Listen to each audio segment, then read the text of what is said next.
Mga kwento ni Thelmo.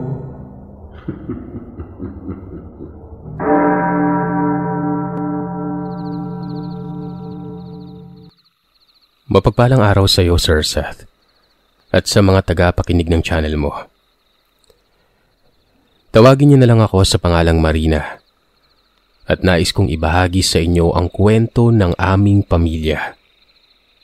Nung makaranas kami ng matinding pangungulam at pambabarang, at kung paano namin binalik sa isang pamilya lahat ng kanilang mga ginawa sa amin. Dekada 80, tahimik kaming naninirahan ng aking pamilya sa isang baryo sa Romblon. Nasa sekundarya pa lamang ako noon, nang may dumating na dayuhang mag-anak. Medyo nakakaangat sila sa buhay, pero napakasama talaga ng ugali nila. Mainggitin, matapobre, mayabang.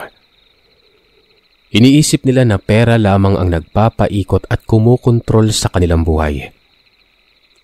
Hindi sila dumidikit sa mga taong alam niya mga walang pera at walang mapapala. Hindi naman kami nangangamba dahil hindi naman nila kami pinakikialaman. Isang araw, dumating si Mang Gaspar kasama ang kanyang asawa. Nagmamakaawa sila sa aking lolo Minandro. Nagamutin ng pangbabarang kay Mang Gaspar pero tumanggi ang lolo ko nun. Kinausap niya sa maayos na pahayag si Aling Mildred.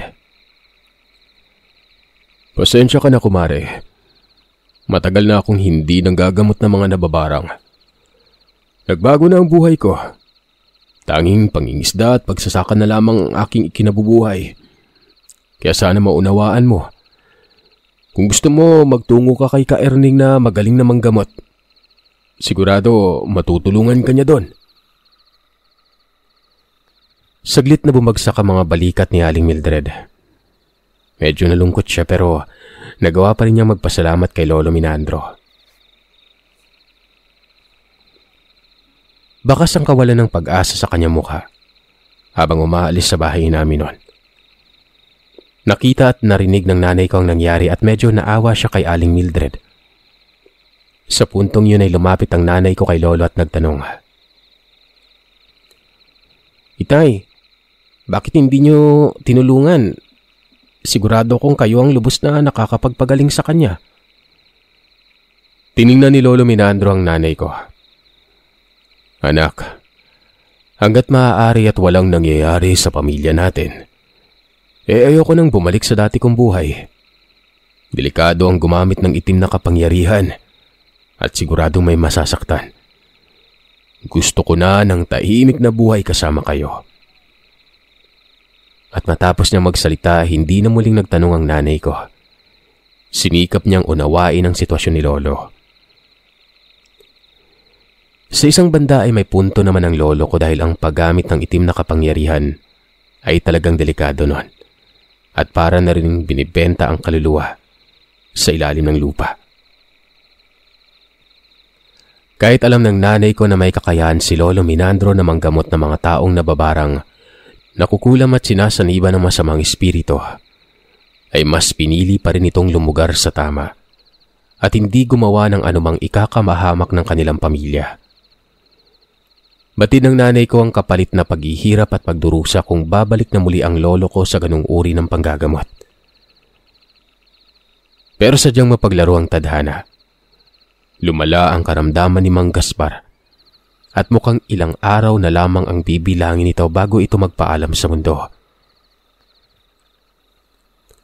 Sa pagkakataong yun ay nahabag sa kanya ng husto si Lolo Minandro. Kaya minabuti niyang bumisita dito. Pagkapasok niya sa bahay nito ay inabutan niya ito na nakaupo sa kanyang tumba-tumba. Bagsak ang katawan na halos butot balat na lang. Napakalaki ng kanyang tiyan at may mga kung anong gumagalaw sa kanyang mukha. Ayon kay Aling Mildred, lumapit na siya sa magagaling na albularyo at wala pa ring makakontra sa kapangyarihan ng nambabarang nun. Sadyang malakas ang tinataglay nitong kapangyarihan at kahit ang ibang albularyo ay hindi kayang pagalingin si Mang Gaspar. Pinaghihinalaan ni Aling Mildred na ang mayamang pamilya ang may kagagawan ng pambabarang sa kanyang asawa. Nagkaroon kasi ito ng konting alitan noong aksidenteng mabangga sa daan ng pamangkin ng kanyang asawang si Ginoong Marco. Gayun din ang anak nitong si Anacleto. Pinagduduro ng mga ito at pinagtulungang pagsalitaan ng hindi maganda ang kanyang pamangkin, kung kaya't tumulong siya sa pag-aawat. Pero ang masama pa ay siya pa ang napagbuntunan ng galit at pinagbantaan nun. Hindi naman magawang magsumbong ni Aling Mildred sa mga opisyal sa baryo dahil makapangyarihan ang pamilya ni Ginoong Marco. Kaya ng pamilya nitong gawin lahat ang kanilang makakaya para lang maitaboy ang mga inosenteng tao. At ang masama pa ay mapadamay pa siya gayon din ang kanyang mga anak. Sa pagkakataong yon ay sumulak ang matinding awa ni Lolo Minandro. At kahit labag sa kalooban niya, ay ginamit niya ang kanyang lihim na karunungan para mapagaling si Mang Gaspar at maibalik ang barang sa taong pinagmulan nito. Bumuo siya ng orasyon at pagkatapos ay umihip sa isang basong tubig. Kasunod noon ay ipinainom ang tubig kay Mang Gaspar. Lumipas ang ilang sandali ay medyo gumaan na ang pakiramdam ng matandang yon. Laking gulat ni Aling Mildred na unti-unting naglaho ang mga gumagalaw na kung ano na nasa loob ng mukha ng kanyang asawa. At medyo lumiliit na rin ang tiyan nito. Sa wakas ay unti-unting nakahinga ng maluwag si Aling Mildred at nagkaroon na muli siya ng panibagong pag-asa na gagaling sa iniindang sakit ang kanyang asawa. Nagpasalamat si Aling Mildred sa ginawa ni Lolo Minandro dahil napakagaling at nailigtas nito ang buhay ng kanyang asawa noon. Pagkatapos ng panggagamot, ay hindi man lang humingi o tumanggap ng kahit anong bayad o alay si Lolo. At hindi na rin siya nagtagal. Umuwi na rin sa bahay. Pagdating niya ay nagtungo siya sa may altar. Nanalangin sa Panginoon.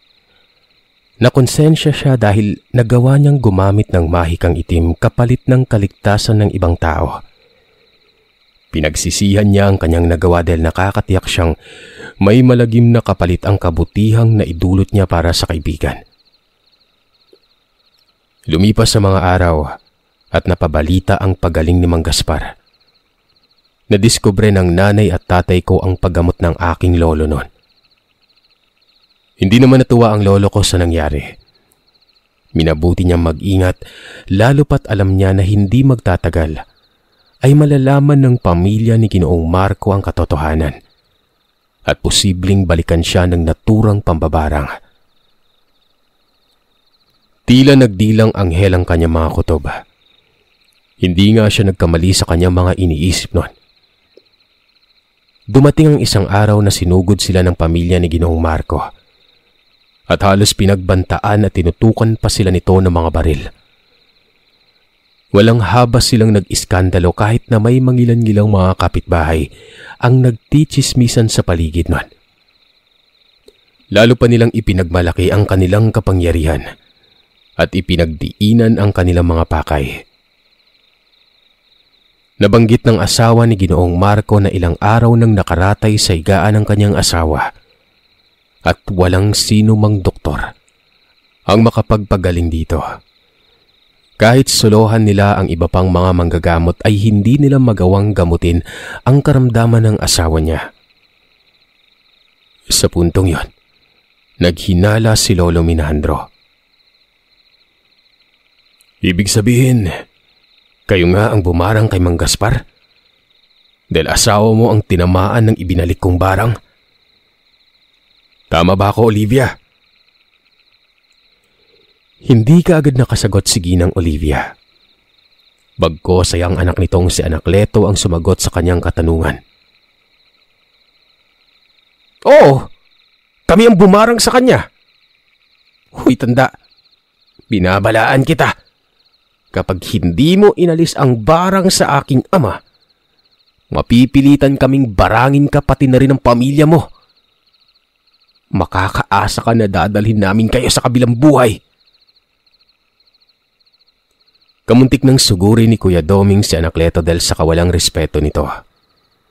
Pinagtaasan ni Kuya Doming ng boses si Anacleto habang nakikipaglaban dito ng titigan.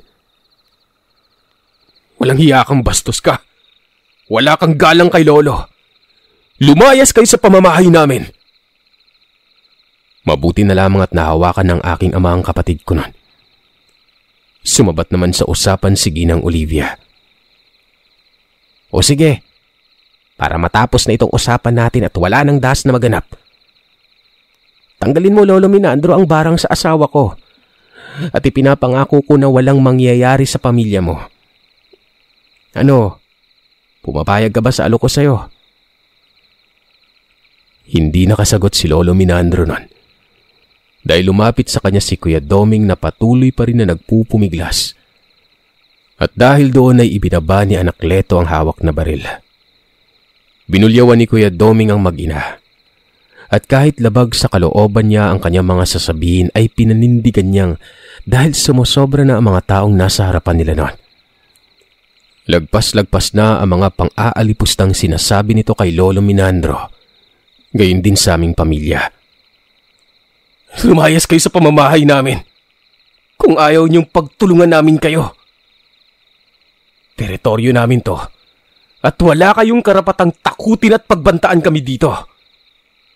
Makakaalis na kayo. Saglit na nasindak ang mag-ina. Pero tinapunan nila ng masasamang tingin ang pamilya namin noon. Bago sila umalis. At dahil ayaw ng gulo ng lolo ko at para hindi na tumindi ang sitwasyon, tinanggal niya ang ginawang orasyon laban doon sa barang na yon. Hindi na sila muling binalikan ng mag-anak sa kanilang pamamahay pero hindi tumupad ang mga ito sa kanilang ipinangako at mas lalo pang gumawa ng karahasan. Makalipas ang ilang linggo, tinamaan ang nanay ko ng matinding pananakit ng tiyan. Samantalang si Kuya Doming naman ay sumusuka ng mga kung anong gumagalaw na hindi mo talaga mawari na insekto ba o buhay na karne. Nakita ng tatay namin ang nangyari at nagulat siya ng kamuntik nang mawalan ng malay ang nanay ko. Gayon din si Kuya Doming nun. Agad niyang tinawag si Lolo Minandro at ipinakita ang kanilang kalagayan. Pinahiga ni Lolo Minandro ang nanay ko. Gayon din si Kuya Doming sa mahabang upuan. Umiikot na ang paningin ni nanay habang inaapoy naman ng lagnat si Kuya. Tumitirik na rin ang kanyang mga mata. Makalipas ang ilang sandali ay nakaramdam ang nanay ko ng pangangate ng buong katawan. Namamantal na ang balat niya at sa tingin ni Lolo Minandro ay sinyalis na yon na may bumabarang sa nanay ko. Ganon din kay Kuya Doming. Kinausap ng tatay ko si Lolo Minandro. Tay, mukhang binabarang yung asawa at anak ko Malakas yung kutob ko. Pamilya ni Ginoong Marco ang may kagagawan nun. Wala naman na tayong ibang kaaway Manghalang talaga yung bitukan nila. Gumanti pa talaga sila. Mawalang isang salita at walang utang na loob. Dito ay tumugon si Lolo Minandro. Mabait ako sa mabait anak. Pero kapag tinatarantado ng pamilya ko, nagiging halimaw ako. Hindi ko na palalampasin ang ginawa nila sa atin. Halos maikuyom niya ang kanyang mga kamao habang pinagmamasdan ng paghihirap ng aking ina at Kuya Doming. Kahit nahihilo ang nanay ko ay kitang-kita niya ang pagkasuklam sa mga mata ni Lolo. Nanggigigil niyang tiningnan ang mga mata ng nanay at kapatid ko nun. At kasunod noon ay tumayo siya pagkatapos ay nagtungo sa kanyang silid. Pagkabalik niya, may dala siyang mga sangkap sa pagsasagawa ng orasyon at ritual. Inutusan niya ang aking ama na kumuha ng 2 basong tubig. Pagkatapos ay nagtungo siya sa kinauupuan ng aking ina at kuya at umusal ng kakaibang salita. Lahat ng sumpa, tigal po at barang na ibinigay mo ay babalik sa pamilya mo. Revueltar Dominos. 3 beses na paulit-ulit na inusal ni Lolo Minandro ang mga katagang yon, bago niya ipinainom sa aking ina at kapatid ang 1 basong tubig. Dahan-dahan at maingat silang tinulungan ni Lolo Minandro na makainom ng tubig. At makalipas ang ilang minuto, ay nahimasmasan silang 2. Nagkaroon ng mabuting dulot yun sa kanilang kondisyon. Gumaan ang kanilang pakiramdam.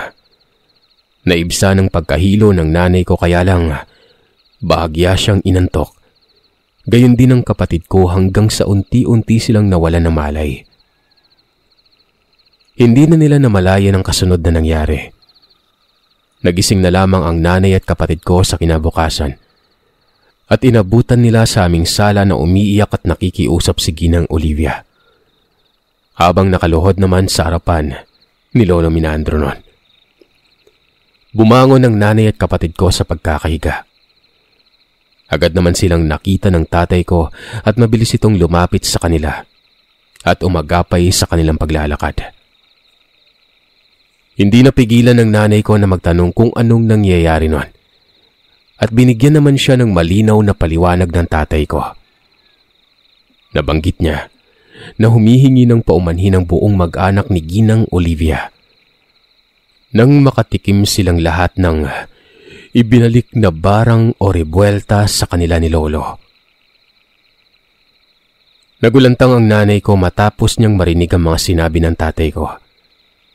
Napagtanto niya na talagang masamang magalit si Lolo, at kahit si kamatayan ay kaya niyang tawagin para lang maipaghiganti ang pamilya niya na gustong kantiin ng ibang tao.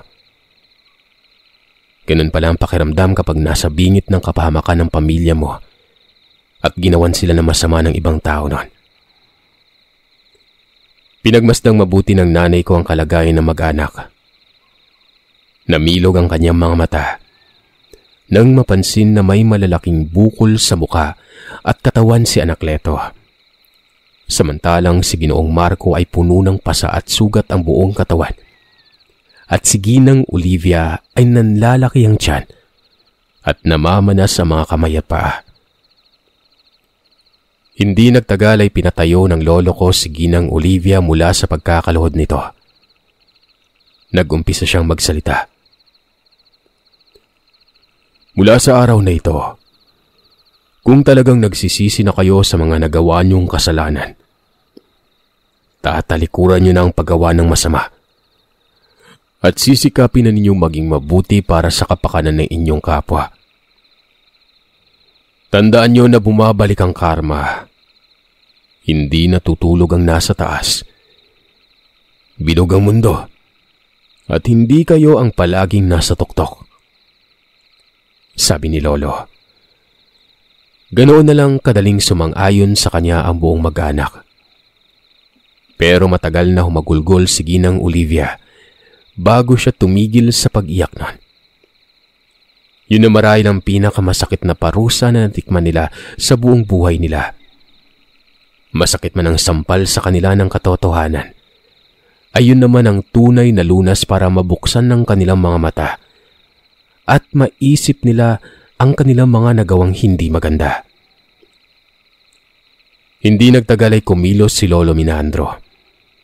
Walang pagdadalawang isip na ginamot niya ang buong mag-anak nun. Habang nagsasagawa ng seremonya si Lolo, ay tinanong ni Kuya Doming ang tatay ko. Tay, ano po bang klaseng manggagamot si Lolo? Pinagmasdan siyang mabuti ng tatay ko na para bang may malaking sekretong bumabalot sa pagkatao ni Lolo ko. Anak, Ang lolo mo ay nagmula sa angkan ng mga mamumuyag. May kaalaman sila sa itim na mahika at lihim na karunungan, lalong-lalo na sa rebuelta. Ang rebuelta ay ginagamit para maibalik ang barang, sumpa o palipad hangin sa taong pinagmulan ng itim na mahikang yon. Delikado at masama ang balik nito sa kanya, kaya kung maaari ay ayaw niya yung gawin. Kaso, prinotektahan niyang pamilya natin laban sa kanila. Pagkarinig ni Kuya Doming sa mga sinabi ng tatay ko, may halong kilabot at pagkamangha ang naisip niya sa kakayahan ni Lolo Minandro. Napakalakas pala ng kapangyarihang taglay ni Lolo pero mas pinili pa rin niyang maging mabuti sa kabila ng mga kasamaan ng tao sa paligid nun. Matapos noon ay nagbago ang pamilya nito ni Ginang Olivia. Hindi lamang simpleng pagbabago, dahil matapos nila makahingi ng paumanhin sa mga taong naapakan nila, ay bigla na lamang silang umalis sa lugar. Ibinenta nila ang kanilang ari-arian. Nagpaalam sila ng maayos at sinabi nilang magbabagong buhay na umano sila sa lungsod.